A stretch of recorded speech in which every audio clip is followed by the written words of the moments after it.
Hi, everybody. It says going live. I don't know if I am live yet. Let's find out. Hi. Thank you all so much for being here. I'm so sorry that we had a technical difficulty again.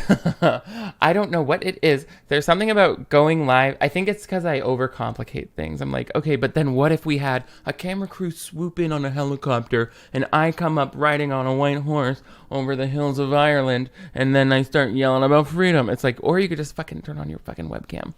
But that's not for you to worry about. I want to thank you all so much for being here and for your patience waiting for me to get myself together. I had to go and run my stream with my beloved Patreon community just now because that was who I originally intended to have a special chat with and answer some questions and answers for. But that being said, I got some super chats before, and I want to say thank you so much to What's Therapy for the super chat. Thank you for thinking I'm one of the funniest people on the tube. I think you are. That means so much. Also, please calm down. I really love you back. Thank you so much for your support and your kind words. Oh, Ryan, you subscribed. We love that for me. Thank you so much, Ryan. Welcome to the family of television viewers. And you as well, Andre. Thank you, thank you, thank you. Now, my other question is, why isn't my chat working for the I wanted the chat show up, but I guess whatever. I can't have it all. I'll make sure the chat is replaying on the side here. Hi YouTube, thank you so much for joining me. Me overcomplicate things. Abinator says, I'm always like, I'm gonna make a quick 10-minute video, and then I'm straight up like achieving my master's degree in the process. Let me see. I'm gonna start a Q&A by saying, ask me anything. I don't know what this feature on YouTube necessarily does. Hi, Crying Knife. Thank you so much for joining us. Also, thank you all for joining. I really appreciate it. And thank you to those who are on Patreon streaming with me. And now you're here. That's I'm like obsessed either way. Hey, oh, let's go. Top chat. So, much love to you, Aaron from Northway. Hi, thank you so much. I'm so grateful to be your comfort show, Katie. Don't worry about it if it's affording super chat. That's just a very nice thing that very generous people do. Do not feel obligated. I am so grateful to have you all here. MEK, shout out to you. Definitely saw you on Patreon. And where's everyone else watching from? I see Norway. Lena asks, Deaf Poodles or whatever doesn't know what he's talking about. I also don't know what Deaf Noodles is talking about. I feel bad a little bit. He asked if I could come on the podcast, and I didn't necessarily respond to that because I was like, I think I have a thing that day. Hi, Scotland, leopard face. And Germany, hi, hello, how are you? But to Scotland particularly, I'm going to you next month. I'm also going to London. And I was saying this on Patreon. I'm trying to get the Walsh twins. I hope I say it correctly. I'll say both. The makeup twins. I'm obsessed with them and I want to do a video with them. Someone please tell me. Robert, we follow each other on Twitter. Let me come get my makeup corrected by you. Hi, Maya from India. Kata from Chile. Jamie, Canada, hello, and Trey from Washington, D.C. Wow, all over. Hi, Kawaii Sea Slug from Boston, near my neck of the woods. And here's what's happening in your neck of the woods. Tamara of Minnesota, Atlas, Ontario. I crashed my car in Ontario, California recently. So we're practically sisters. I'm sorry. I was making a stupid joke when I said I was getting my master's degree. Because I'm not. I'm the stupid joke. Shout out to anyone out there getting their higher education or going to school for anything or not, just learning on the job. If you're learning to better yourself, then I am very here for you. Welcome, welcome, welcome. Kay from Seattle. Wendy just discovered my channel. You're so sweet. I think you're doing the Lord's work by watching. Means the world to me. Oh yeah, so London and Scotland next month. I'm so nervous and excited. Stop, Abominator. Just watched the Grinch breakdown. That lives in my heart as one of my favorites. I don't know necessarily what it was, but that was one of my favorites for sure. Let's see. Oh, it just like pulls these questions out. That's so cool.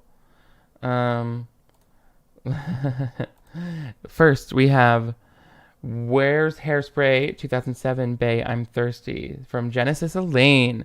Genesis Elaine is so real for this. Never once stopped carrying the torch for Hairspray. In fact, sometimes I feel like one of the reasons haven't done it yet is because I just want to see your tenacity in action. But I do need to do it. I get so intimidated by their good dancing. So let's say August for now, but I was just showing Patreon. I have this list of videos that I'm planning to do. So we'll see what I can get to because it's starting to grow. I see the question. I'm starting a new job next week. Any tips? That's a great question. You know, I was always nervous to start new jobs for sure. But I would say for me, I had to like start going to bed earlier for like a week beforehand.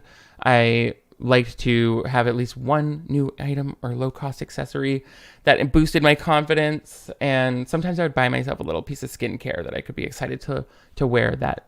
Oh, and I love the Trader Joe's overnight oats. Yeah, those are really actionable advices. Trey asks, what is your favorite episode of Clip Breakdown that I've done? That's a great question. I just mentioned the Grinch one, I think, but it's like trying to pick your favorite school year, you know, or something like they all are specific eras in my mind that I like for different reasons.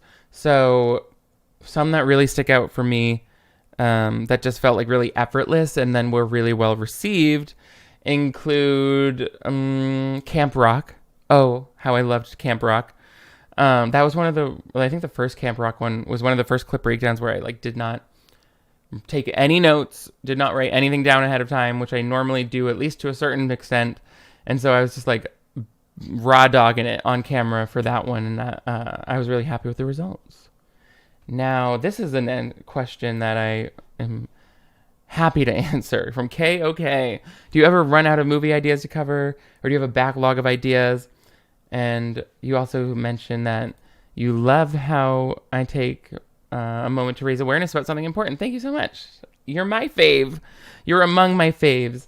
I do run out of movie ideas. Ideally, in an ideal world, I have a backlog like I do now with like ideas at the top of the month so I can fill out that schedule that I release early on Patreon. But then sometimes, like this past month, the month is like already half over and I'm like just deciding week by week, you know? So I can sometimes find myself like watching stuff and being like, what am I going to fucking review?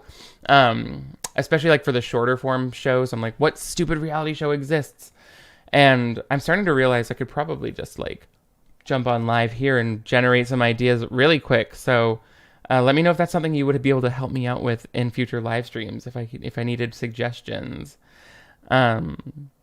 Thank you for that question. I think it's very fun to talk about the writing block process. Fun one here. AMA question. Do you think you'll go back to New York City or WeHo or stay in Palm Springs? That's a great question. I don't know ever that I'm where I'm going to live forever. I've always loved being able to live in different major cities. But that being said, West Hollywood is always going to feel like home to me. And so is... Thank you so much, Sassy P. Wow, for that very generous super chat. I'm so grateful. Thank you so much. That means so much to me. I can't thank you enough for your kind support of the channel. Can everyone please give a shout out to Sassy, please? That was very kind. So WeHo, I always will love. In fact, I rented there for a month last summer, and I loved like they call it like the Palm Springs LA two-step. Obviously driving back and forth, but I can't stop falling asleep on that drive back and forth. So I have to think about it. The point is, I would love to own property in both West Hollywood and here in Palm Springs, which is why I originally moved out here, was to do that. Still working on it. markets and such. New York City, I love it for a visit. I love it now that I, have some, I earn an income as opposed to when I was just a broke student. But I think that living there for the 6 years that I did taught me everything I needed to know about living there and set me up perfectly to appreciate the beauty of California. So that's how I feel there. Let's see. I see a fun question here. What do you think of Trisha's new podcast, a la Wendy Williams? First of all, do you hear toast? I should grab her. Maybe I'll grab her in a minute. Trisha's new podcast I haven't gotten to hear about, but I love the concept. That's when I kind of got off to a shaky start with my own podcast. Let me go pick up toast. 1 second. I wanted to do one just solo, like no guesting, because it felt like I could be more consistent, but I don't have, Trisha is such an expert at sitting on camera and being captivating for any length of time without even having to think about it. So that I love that she's branding it as like the Just Trish podcast. It's like, what a way to come back from the unfortunate timing of the previous iteration of her podcast that we were all so excited about for a few days. Let's see. So, but I haven't seen the podcast yet. To be clear, I want to start watching it, but I have not yet. Somebody asks, are you the funniest person in your family, or do you get it from someone in particular?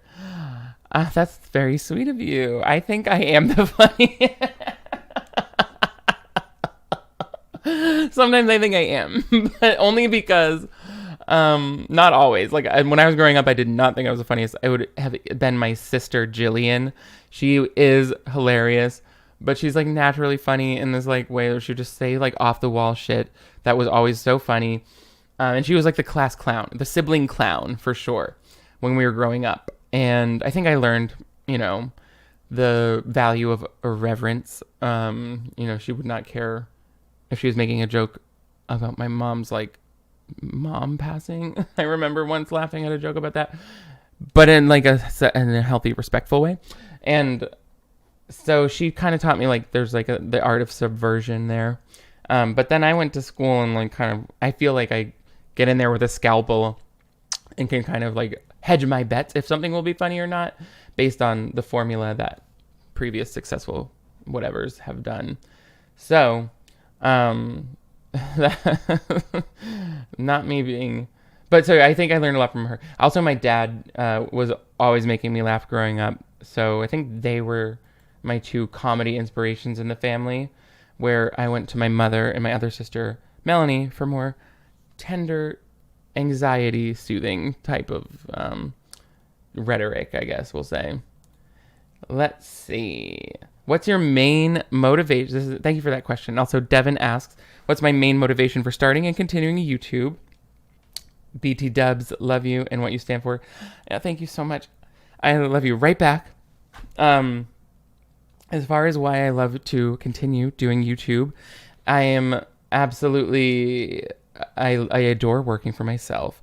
I've always loved filmmaking and but not necessarily just one aspect of it, the way that you kind of are encouraged to work in during like a studio system. Like, okay, do you want to be on the camera team? Do you want to be the art department? Blah, blah, blah, blah, blah, editing, post. So I like always kind of having like a very independent spirit, getting to wear a lot of different hats.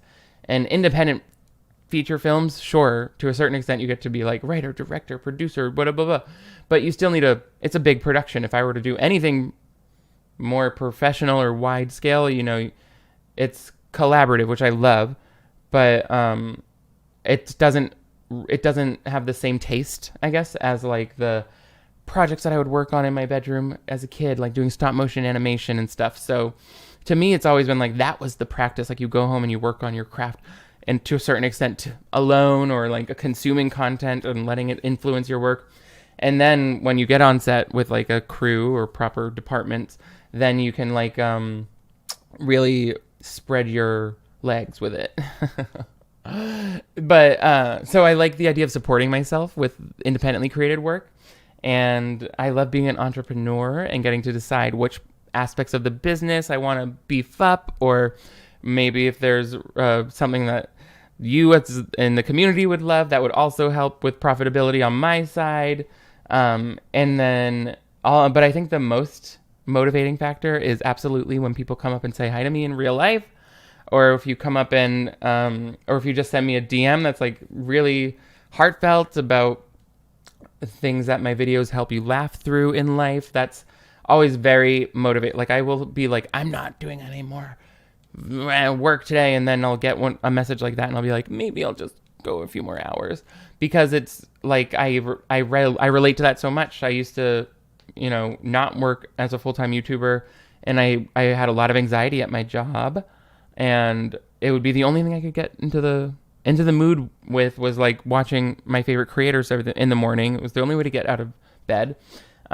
So to hear that I'm providing that kind of content for other people is like really humbling, and I'm always so flattered and, did I say humbled by it? And then when people meet me in person and they say they love my channel, I'm just like, I cannot tell you how surreal that is.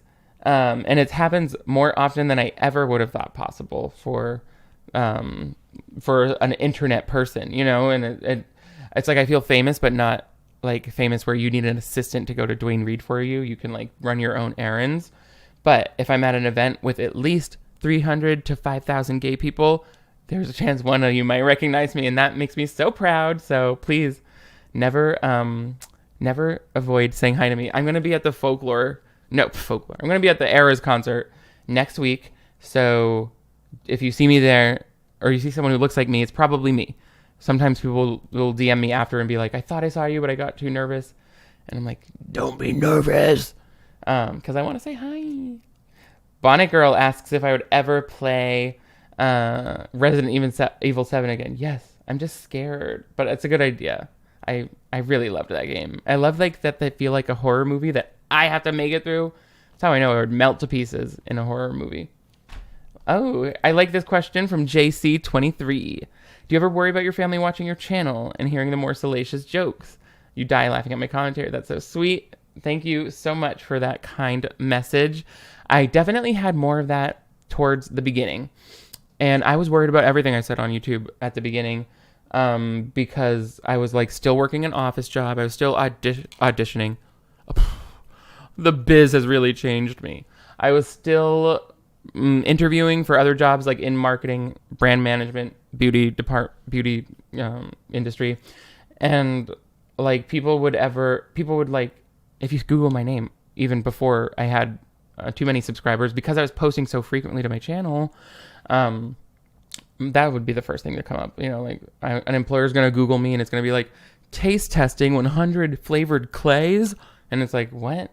And it'll be like, filling out a coloring book with my ass. It's like, I was keenly aware that I probably didn't get a few second interviews or calls in from my resume after that Google search. But as far as my family, I think there were times where I would be like, ooh, that's a little bit like revealing. Like, should I say that? Because I know my family all watch and they're so supportive in every way like that. But then once I started realizing, like, the more I bring my actual sense of humor to the internet, the more of you I get to kind of connect with. Like, I'll say things like the Darsney Charsney thing, calling Disney Channel Darsney Charsney.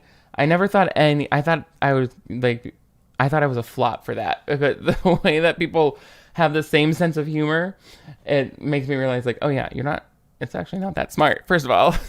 And also, people have like this absurd sense of humor in them that isn't always acknowledged on media, and I love being able to bring it to my work, at least. And so once people start responding to that kind of thing and I started getting a viewership, I would think, like, am I gonna really not say a funny joke that I just thought of because I'm worried my mom will see it? Like, she just wants me to be happy, and they understand what jokes are. And also, it's like, I'm here and people are clicking and people are watching. Don't hold back. Like, I remember one time, it was like the best like motivational advice I got when I was working in marketing. Like, I threw some temp pictures and some temp copy onto a PowerPoint to like pitch for a landing page that I was creating. And I had just started there, so my boss could have really like framed me if he had said this in a way that I didn't receive. But he was really, great boss, knew how to work with me. And he said, like, we know you have great taste. Don't hold back. Like, just this, there's no need to hold back. We know you have great taste. And I was like, ooh. I was like, don't hold back is great, because then it's like it's put in such a positive way where it's like, yeah, I can write some really fucking good copy. I can find some great imagery for this, or I can conceptualize something really creative. Why not? This would be the time to do it. So I feel the same when I'm making the video. It's like, this is not the time to hold back. This is the time to push forward. I see more requests about video game streams. I'm hearing you loud and clear. And now that I'm up here in front of all 189 of you, I feel like, yeah, we got to do that again. I'm so excited to get back into the horror games. I know it's going to freak that toasty boasty out. Malvok asks, what do you think is the height of movie making? The movie with the best story, acting, just the best in every category. I might have said this in the past. I know someone made me a really cool picture or painting of it. I think Whatever Happened to Baby Jane, it has so many different ingredients in it going on at once that you're just like, good soup. Down to like the marketing, that it had like this lore behind it that to this day we still talk about, with this like feud between Betty and Joan that may or may not have been as heated as they make it seem in Ryan Murphy shows, but I also loved the writing. It has a twist that is simple and elegant, but I don't see coming. The stakes are realistic yet so high, like dying of dehydration on a beach. Very me. So that's like one of my all-time favorite movies. And thank you, hi Chloe Z, who just subscribed. We're so happy to have you. I also love that it kind of gives you like horror, but it also gives you drama. It gives you that old Hollywood, literally Hollywood locations that I love. And Hollywood loves movies about making movies. So that's probably my favorite. Alrighty, I'm going to pick 3 more questions at random, because then I have a pool party to get to, y'all. Harry Potter and the Disney fan asks, what's your favorite DCOM and ranking of the Twilight series? I am also curious if you will do the DCOM series of more modern Disney Channel films like Descendants and Zombies. How do I give the eyes looking sideways emoji that's like, oops, soon, for one of those 2 that you just mentioned? I'm here for the decommissance. Have we called it that yet? Does anyone else call it the decommissance? Because that's what I propose we call these such movies. Descendants, Zombies, the stuff that came out after I was a legal adult and therefore have not seen them yet. Very eyes looking this way emoji for that part of the question. My favorite decom, I think it's Camp Rock 1. Even if it's just because this week I'm saying that because I was like, gonna let the light shine on me, yeah. And then she's like, I've always been the girl who hid my face, so free to show the world what I've got to say. Even though it seems like it's too far away, I have to believe in myself. It's the only way. Demi Lovato. I think she brings it all home for me there. And my ranking of the Twilight series goes as follows. 1, 3, 2, 4. I don't think I missed any, but I don't know. I kind of blacked out for that answer. Love this one. xCloudX, who asks, thank you, you're great too. What are your thoughts on the Ariana Grande situation? I have thoughts on this. They're not super controversial, but because first of all, I believe firmly that people can date whoever they want, especially women and powerful, successful, beautiful, talented women can get what they want. I'm just kidding. No, I think all women are, they're in different ways a combination of those things, and it threatens a lot of pop culture. It would not be this big of a deal if men are often, yes, criticized for their philandering ways, But a man divorces a woman who isn't famous and people like literally discard them. But here I notice a lot more empathy for what was his name? Something Gomez, Dalton, who Ariana broke up with, because like he's gonna be so sad, he's blah blah blah blah blah.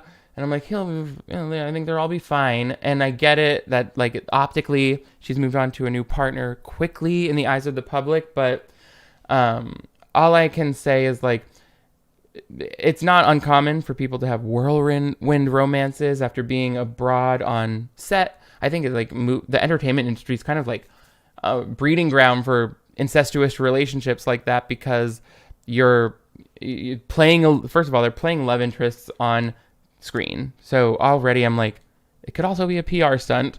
And I do believe like there are certain levels of fame, like with Ariana Grande, where it's like, there is no bad press as long as your name is like popping off on Google Trends, you're helping sell the movie.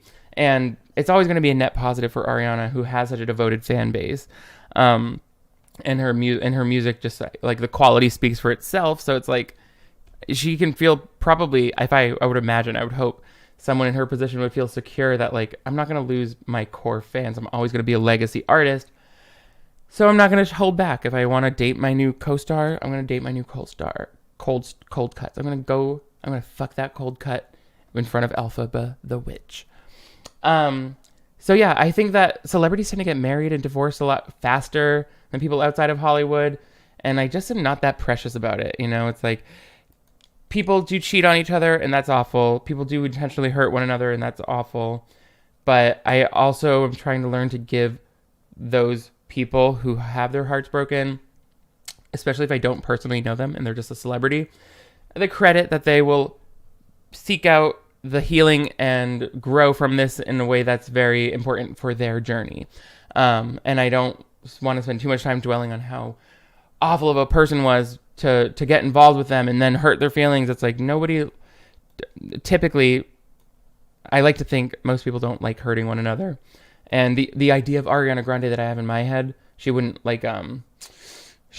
be intentionally hurting anybody, but just following her heart like a passionate artist. So maybe that's it. I'm just such an artist that I'm okay with fucking your husband. Oh. Okay, here's another one. Excellent question. Katie asks, I'll do this plus one more question.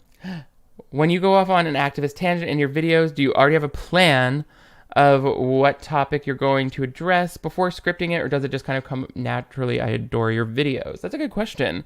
Sometimes it comes up very naturally, and I'm just like, let me say as much as I can, and then I'll do the research after to edit out the parts that are factually inaccurate, or I'll use graphics to support, or articles or headlines to support it.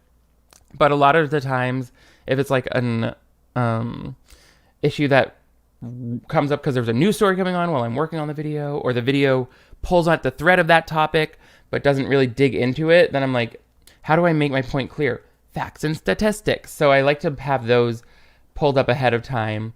But it's usually throughout the note-taking process where I'm like, oh, I should talk about child labor here, for example. Always that, for example, is what I said at my sister's wedding. I said, hi, everybody, I'm the best person here at the head of the table, and North Carolina is reducing their child labor laws to an extent that I think is indicative of a Dickensian downturn in our society. Stop crying, Melanie. That's my sister. She cries when I ruin her day. Alrighty, one more question. Ooh, okay, I'm gonna click. I'm just choosing randomly, and ooh, it's a juicy one too. From Maui Manda. Hi, Maui Manda. Thank you for your question. Any memorable fellow creator / celebrity encounters, good or bad? I would say that all of my celebrity or creator encounters so far have been very good. I have loved meeting and becoming friends with James Mansfield since I moved out here. I went to Vegas in March and got to visit with James, and they mentioned like, oh, and blah blah blah when I'm on Drag Race All Stars, and I was like, oh, you're on that? And he was like, I thought I told you. I was like, oh. So I got to see like the new studio setup, and I had a little bit of the insider spillage on that. Otherwise, I don't know if I really met that many others. I like when I meet people who are in completely different realms of the YouTube space too. Like I mentioned the Walsh twins. Are they Welsh or Walsh? I'm so bad for that. But if it's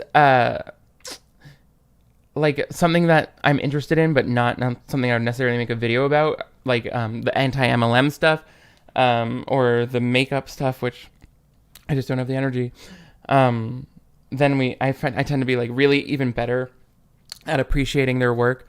Other commentary YouTubers, I have a hard time watching their channels sometimes because I'm like, I hate the compare and despair type of thing. So it's hard not to be like, why didn't I think of that topic? Why are they getting more views than me? And it's like, in order to live in gratitude, it's better if I just focus on the people who are doing what they do really well, but I can see like a similar work ethic. Celebrities who I've met, Sharon Osbourne, she was super sweet. I'll say this, generally celebrities are so small when you meet them. It's like, why are your skeletons tiny? What kind of Hollywood conspiracy is that? Like you have a tiny bone structure and then your head is slightly scaled up, and it's like, that looks great on film cameras apparently. So I like anytime I get to meet someone and I'm like, you're so short. So for example, that was Sharon Osbourne. She was very short. When I saw Ben Nye at Petit Four on Sunset when I first moved to LA. That was pretty cool. And yeah, people related to the music industry who I'm like, your brother is who? That's always fun. Especially if I've already had a chance to get to know them and not be weird before I learn their celebrity connection, because then it's like, I'm not like a fame chaser or anything, but like sometimes you're like, whoa, I didn't realize you were in the orbit of this huge personal public persona that it's like, that must have affected so much of your life. I want to ask them a million questions, but I don't want to. But so then I get all nervous. But that's a hard one. Yeah, I don't know. Let me not answer that, I guess. Okay, well, this is a great one to end on, and then I mean it. From Kira, what motivates and inspires you? Thank you, Kira, for that question. I think I'm motivated and inspired by the unique journeys of everybody's lives. You know, the fact that you can never, ever assume where someone else is coming from or what they've had to go through to get to that point. And with that, like the absurdity and the humor and the way that life is so unpredictable, it's like the best comedy is what's happening all around us in real life. And so I'm inspired often by things that we all think about on a subconscious level. And, you know, it's like that thing where this or this, and everyone's like, oh yeah, being able to relate to one another, even though we're on such vastly different journeys, because there are always these like certain parallels that I think can unite people across socioeconomic divides if you're willing to open your heart and mind to them. So if anything, I think that that's another benefit for me, is being able to be visibly queer on the internet. I didn't even see that as like an aspect of what I was doing when I started making videos. Like obviously it's like, I don't think about how gay I am all the time. But I then started getting feedback that like, oh yeah, this is helpful to people to see, whether they're queer or not, and now they feel less afraid of queerness or less afraid of their own queerness. Like that's that good shit I do like. So what a lovely question. What a lovely many questions. You are all so thoughtful and so great. Thank you so much for participating in my Q&A and for your patience waiting for this stream to start. And to all of my Patreon subscribers who were at the first half of there, feel free to check that out. I believe there's a link in the description below for that Patreon where you can access exclusive live streams, watch parties, bonus episodes. Otherwise, I'm going to go get to work on a certain clip breakdown that will be coming out tomorrow probably. I won't tell you exactly what it is, but I will leave you with this very fast and then abruptly ending clue. Rotten to the core.